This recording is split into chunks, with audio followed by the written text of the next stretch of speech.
नमस्कार, आपलं स्वागत आहे। शीख समाजाचा भारतीय जनता पार्टी आणि महायुतीला येणाऱ्या विधानसभेच्या निवडणुकीत जाहीर पाठिंबा व्यक्त करण्यात आला, त्या संदर्भातील हा वृत्तांत। नमस्कार, आपण मुंबईतील मुंबई प्रेस क्लब येथे आहोत।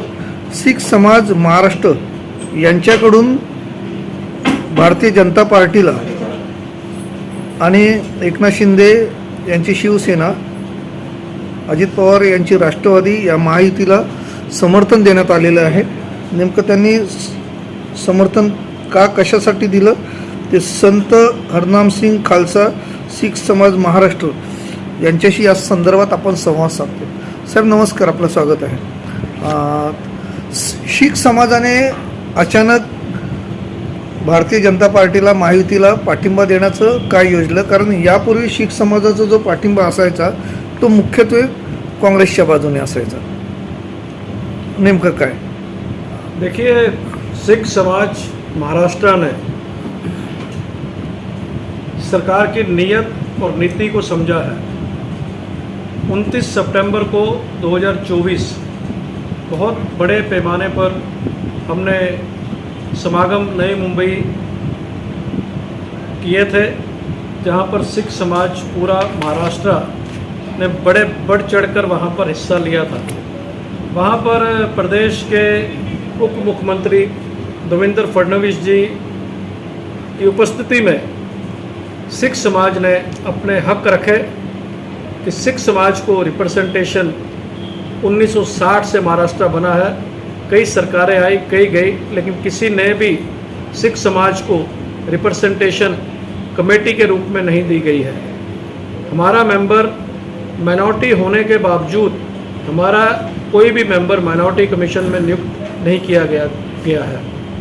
और एक महाराष्ट्र स्टेट पंजाबी साहित्य अकेडमी, उसको भी रिकॉन्स्टिट्यूट करने की हमने मांग रखी। इसके साथ में और कई मांगे हमने रखी और हमें खुशी है कि बहुत कुछ चंद दिनों में, जो कि काम कई बरस लगते हैं, उन्होंने 10 दिन में ही 11 अक्टूबर 2024 को एक जीआर के माध्यम से 11 मेंबर सिख कोऑर्डिनेशन कमेटी का गठन किया, उसका स्कोप डिफाइन किया और उसके साथ ही हमारे मेंबर माइनॉरिटी कमीशन में नियुक्त किए गए और महाराष्ट्र स्टेट पंजाबी साहित्य अकेडमी की रिकॉन्स्टिट्यूशन की गई।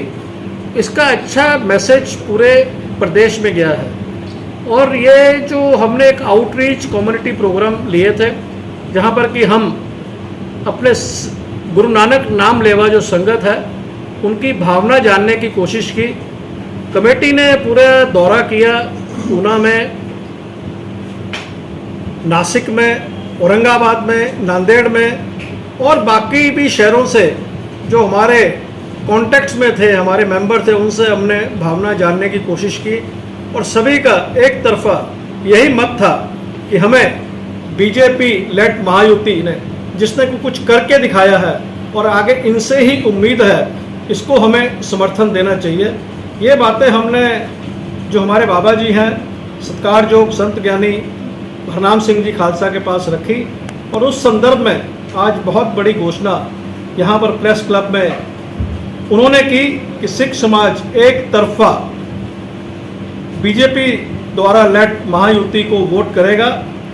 और गुरु नानक नाम लेवा संगत को भी अपील की गई है, क्योंकि यही सरकार जिसकी की नीयत और नीति साफ है, ये हमारे समाज के लिए कुछ आगे भी कार्य करेगी।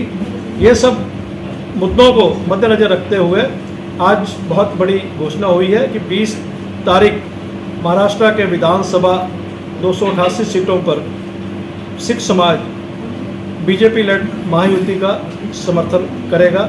120 सीटें वैसी हैं जहां पर हमारा गुरु नानक नाम लेवा संगत की बड़ी मात्रा है।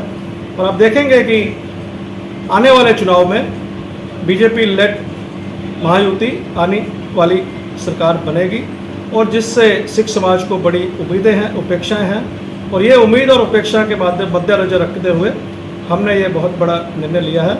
मेरा नाम बाल मलकीर सिंह, महाराष्ट्र स्टेट पंजाबी साहित्य अकेडमी एग्जीक्यूटिव चेयरमैन। मेरे साथ में बैठे हैं चरणजीत सिंह हैप्पी, जो हमारे मेंबर हैं माइनॉरिटी कमीशन, और मेरे साथ में जसपाल सिंह सिद्धू, जो कि 11 मेंबर सिख कोऑर्डिनेशन कमेटी के अध्यक्ष हैं। और बहुत बड़ी अपेक्षा उम्मीद के साथ में सिख समाज ने ये बड़ी घोषणा की है कि आने वाले 20 तारीख को महाराष्ट्र विधानसभा चुनाव में बीजेपी लेड महायुति को हम समर्थन करेंगे और विजय कराएंगे। ठीक है कि आप इस संदर्भ में ही रखें कि 20 तारीख को हमने ये घोषणा क्यों की है। आपको जैसे हमने पहले बता दिया है कि ये सरकार ने इस समाज के लिए कुछ किया है, आगे इन सिख समाज को नहीं, सिख समाज तो देश की शान है सर जी। सिख समाज देश की शान है। सिख की पगड़ी से भारत पहचाना जाता है विदेश में। बहुत बहुत धन्यवाद आपका। हाँ, और ये न कोई मराठी मानुस बोलेगा न कोई हिंदुस्तान बोलेगा। जो बोले सो निहाल, सत श्री अकाल। बोले सो निहाल।